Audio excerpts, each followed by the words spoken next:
ஆரியங்கா பேர் வந்து அந்த பையனுடைய பேர் எங்கள் செட்டு அவன் பேர் ஆரியங்கா. ஆரியங்காவோட ஆயா பருத்திப்பால் விற்கும். அந்த பருத்திப்பால் ஒரு பருத்திப்பால் ப்ளஸ் அந்த இட்லி இது ரெண்டும் வந்து என்னோட சிறு வயதில் என்னோட சேர்ந்த நினைவுகளோடு இருக்கக்கூடிய உணவு பொருட்கள். காலை எந்திரிச்சோன்னே இட்லியும் 100 இப்போ காலையில் எந்திரிச்சோன்னே ஆயா வந்து அடித்து விரட்டி பல் விளக்கி குளிக்க வச்சிடும்.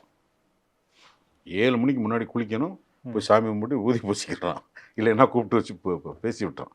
அது எங்கள் ஆயாவுக்கு அம்மா வந்து அதான் முதல் பிள்ளை. அதனுடைய பேரன் நான். அதனால் என் மேலே ஒரு கவனம் இருக்கும்.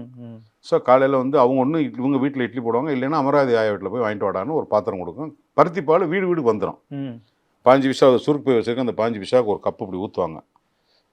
அது இன்னைக்கு வரைக்கும் இப்போ இங்கே நான் வாக்கிங் போகிற இடத்துல பருத்திப்பால் விற்கிது. சரி அந்த ஞாபகத்துக்கு வாங்கி குடிச்சு பார்த்தேன்.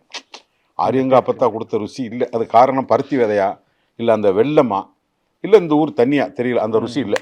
நமக்கு சில ருசி மைண்டை விட்டு போகாது. உடனே அந்த ஞாபகம் வரும் உங்களுக்கு சில ருசி. அது இதுதான் தம்பி எனக்கு இட்லிக்குமான தொடர்பு.